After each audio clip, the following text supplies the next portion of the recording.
For the next few minutes, I'm going to give you the facts on Ebola. It'll take just 3 minutes.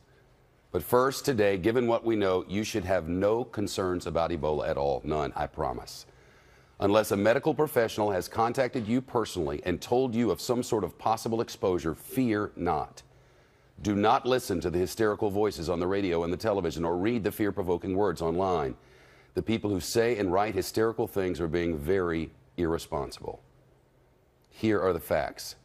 A man contracted Ebola overseas. Tragically, he was dying in a Texas hospital. He was at his most contagious while showing the most severe symptoms. That's how Ebola works. And a healthcare worker at the hospital got the virus from him. She is doing well, she says, Skyping with her family from isolation just yesterday, saying she's blessed to have so much support and such great medical care. The CDC director told us, all of us, yesterday that he did indeed expect other healthcare workers at that hospital who treated that one dying patient to contract the virus. And that's now happened. Another healthcare worker at that same hospital now has Ebola. They tell us they're transferring her to Emory University Hospital in Atlanta. Now, before she showed symptoms, she flew from Cleveland to Dallas on Frontier Airlines. They say she should not have done that, but she did. But as we all now know, if you don't show symptoms, you are not contagious.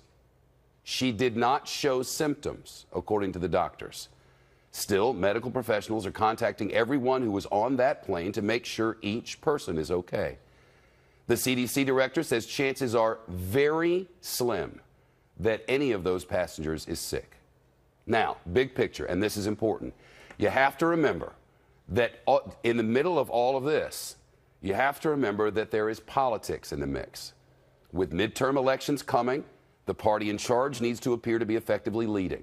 The party out of power needs to show that there is a lack of leadership. So the president has canceled a fundraising trip and is holding meetings, and his political opponents are accusing his administration of poor leadership. For the purpose of this fact dissemination exercise, those matters are immaterial.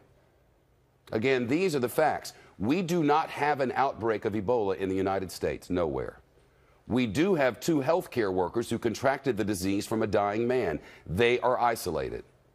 There is no information to suggest that the virus has spread to anyone in the general population in America. Not one person in the general population in the United States. Suggestions have been made publicly that leaders and medical professionals may be lying to us. Those suggestions are completely without basis in fact. There is no evidence of any kind of which we at Fox News are aware that leaders have lied about anything regarding Ebola. I report to you with certainty this afternoon that being afraid at all is the wrong thing to do. Being petrified, and that's a quote, is ridiculous.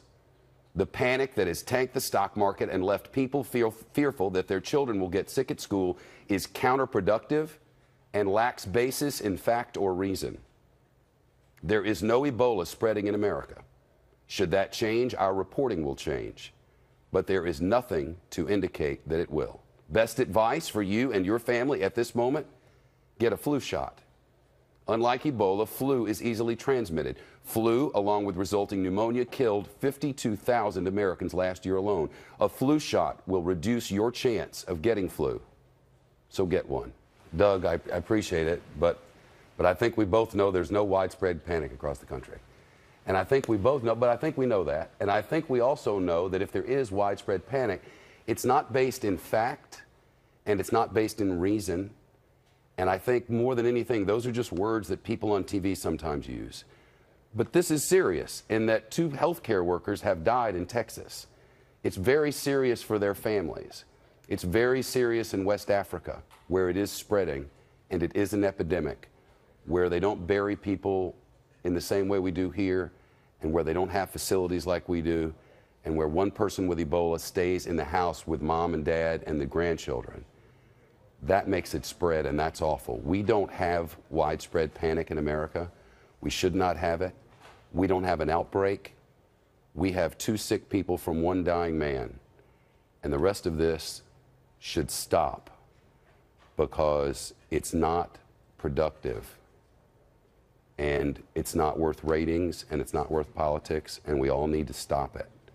because someday there may be a real panic. Someday something may start spreading that they can't control. And then you know what we're going to have to do? We're going to have to relax and listen to leaders. We're not going to panic when we're supposed to.